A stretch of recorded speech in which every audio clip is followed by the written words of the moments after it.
नमस्कार, SBT news में आपका स्वागत है। पेश है 6 मार्च बुधवार दोपहर 3:15 बजे राजस्थान की 15 बड़ी खबरें। इस न्यूज बुलेटिन के प्रायोजक हैं विनी केक एंड मोर।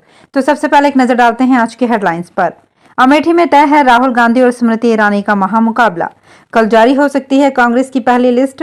राजस्थान में कांग्रेसी नेताओं के बीजेपी में शामिल होने पर बगावत, पदाधिकारियों ने दी इस्तीफे की चेतावनी। ममता सरकार की याचिका पर सुप्रीम कोर्ट में तुरंत सुनवाई नहीं।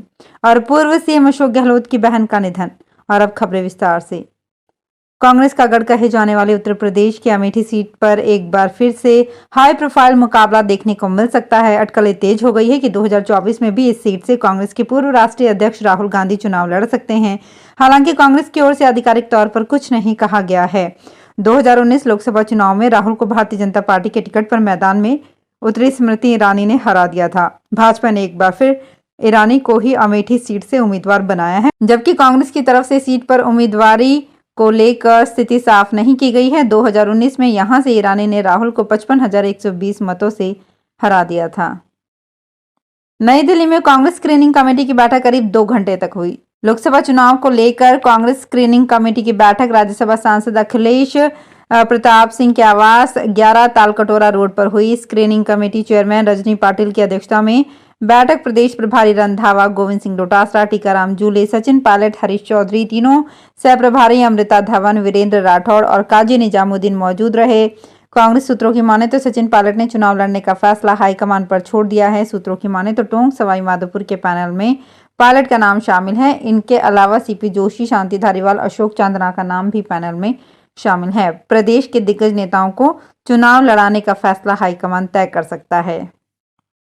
राजस्थान बीजेपी प्रदेश अध्यक्ष सीपी जोशी के गृह जिले में बीजेपी कार्यकर्ता और पदाधिकारी विरोध में उतर आए हैं।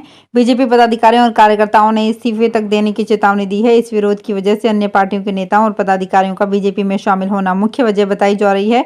इसी को लेकर बीजेपी कार्यकर्ता और पदाधिकारियों ने विरोध शुरू कर दिया है।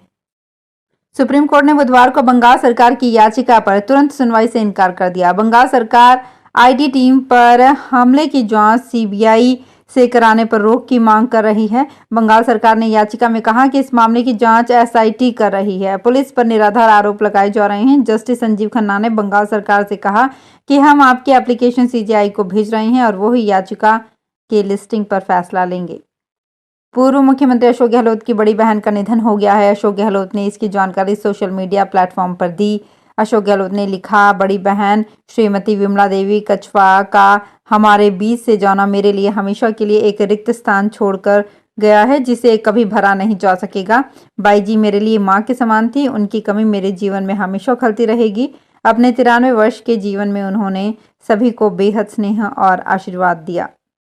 जयपुर में एसीबी मामलों की विशेष अदालत ने निर्माणकर्ता से राजीनामा कराने के एवज में शिकायतकर्ता से 1 लाख रुपए लेने के मामले में जेडीए के जोन 5 और 11 के तत्कालीन प्रवर्तन अधिकारी सुरेश परेवा को 5 साल की सजा सुनाई है। साथ ही अदालत ने अभियुक्त पर 2 लाख रुपए का जुर्माना भी लगाया है। जुर्माना राशि जमा नहीं कराने पर अभियुक्त को 6 माह की सजा अतिरिक्त भुगतनी पड़ेगी।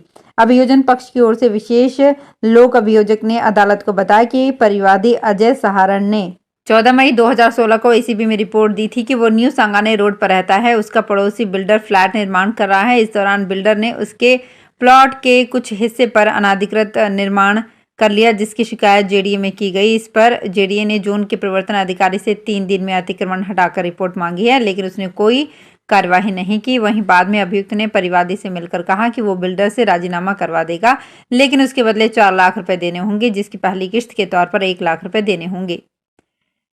आगामी लोकसभा चुनाव को लेकर भारतीय जनता पार्टी की बैठक का आयोजन जयपुर के यशोधरा लॉन में हुआ। इसमें दौसा लोकसभा क्षेत्र के प्रभारी और कैबिनेट मंत्री कर्नल राज्यवर्धन सिंह राठौड़ ने कहा कि हमें कड़ी से कड़ी जोड़ने के लिए मिलकर देश सर्वोपरि की भावना के साथ कार्य करना होगा। अब छोटी बातों को भूलकर राष्ट्र को पहले रखने का समय है। अब की बार 200 पार का संकल्प हर मतदाता को दिलाते हुए भाजपा के समर्थन में भारी मतदान करवाने के लिए हमें निरंतर कार्य करने की आवश्यकता है। भाजपा सरकार के विगत 10 वर्षों के कार्यकाल में देश में ऐतिहासिक कार्य हुए हैं और उन्हें का परिणाम है कि आज भारत विश्व शक्ति के रूप में पूरी दुनिया में जाना जा रहा है। विद्या संबल योजना के तहत राजस्थान के करीब 300 सोसाइटी कॉलेजों में करीब 1000 से अधिक अस्थायी शिक्षकों को हटा दिया है।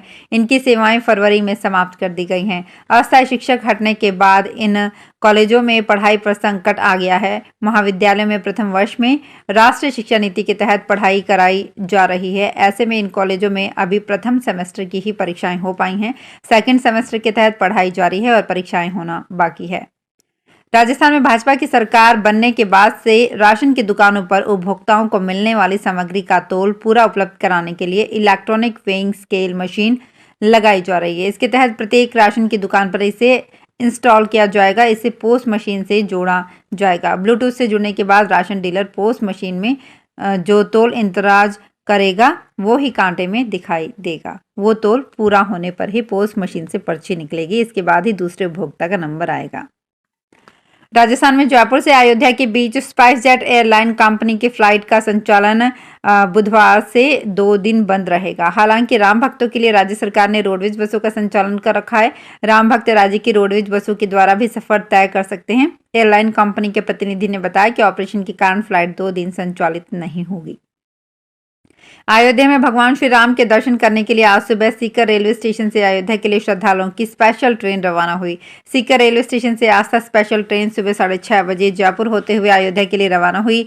सीकर रेलवे स्टेशन से अयोध्या के लिए रवाना हुए तीर्थ यात्रियों का भाजपा महिला मंडल की ओर से तिलक लगाकर और पुष्प वर्षा कर स्वागत किया गया। झुंझुनू के राजकीय बीडीके अस्पताल में अब हाईटेक तरीके से सफाई होगी। गंदगी से निपटने के लिए क्यूआर कोड व्यवस्था लागू की गई है। मरीज और उनके साथ आने वाले परिजन गंदगी की फोटो खींचकर क्यूआर कोड भर कर भेज सकेंगे, जिसके बाद शीघ्र ही गंदगी को साफ किया जाएगा। कर्नाटक की राजधानी बेंगलुरु भीषण जल संकट से जूझ रही है। आम जनता के अलावा डिप्टी सीएम के घर पर भी इसका असर देखने को मिल रहा है। मंगलवार को मीडिया से बात करते हुए कर्नाटक के deputy CM D K Shivakumar ने कहा कि बेंगलुरु के सभी इलाके जल संकट का सामना कर रहे हैं और यहां तक कि उनके घर का बोरवेल भी सूख गया है। उप मुख्यमंत्री ने कहा कि हम गंभीर जल संकट का सामना कर रहे हैं, लेकिन किसी भी कीमत पर शहर में पानी की सप्लाई सुनिश्चित करेंगे। राजस्थान में सत्र 2024-25 के लिए 2 वर्षीय बीएड और 4 वर्षीय इंटीग्रेटेड बीए बीएड एवं बीएससी बीएड कोर्सेज में दाखिले के लिए पीटीईटी का नोटिफिकेशन जारी कर दिया गया है। पीटीईटी के लिए आवेदन प्रक्रिया आज 6 मार्च 2024 से शुरू हो गई है। इच्छुक उम्मीदवार 31 मार्च 2024 तक आवेदन कर सकेंगे। इस वर्ष पीटीईटी कराने का जिम्मा वर्धमान महावीर खुला विश्वविद्यालय कोटा को दिया गया है। राजस्थान सरकार किसानों को नई तकनीक सिखाने के लिए इजराइल भेजेगी। वहीं किसानों को जैविक खेती के लिए जागरूक करने के लिए गांव-गांव कृषि पंचायतों का आयोजन होगा। ये बात कृषि मंत्री डॉक्टर किरोड़ी लाल मीणा ने दुर्गापुरा के कृषि अनुसंधान केंद्र में राजऋषि गोकुल ग्राम परियोजना कार्यक्रम में कही। कृषि मंत्री डॉक्टर किरोड़ी ने कहा कि इजराइल की जलवायु कृषि के अनुकूल न होते हुए भी उन्नत तकनीकी अपनाने से वे कृषि क्षेत्र से दूसरे नंबर पर हैं। इसलिए वहां की तकनीकी को अपनाकर प्रदेश के किसान भी उन्नत कृषि कर सकेंगे। इसके लिए एक तकनीकी दल और किसानों को इजराइल भेजा जाएगा। तो फिलहाल इस बुलेटिन में इतना ही। फिर हाजिर होंगे कुछ और बड़ी खबरों के साथ। अगर आप भी अपने आसपास की छोटी बड़ी और महत्वपूर्ण खबरों से अपडेट रहना चाहते हैं तो सब्सक्राइब कीजिए हमारे चैनल एसपीटी न्यूज को और प्रेस कीजिए बेल आइकन पर।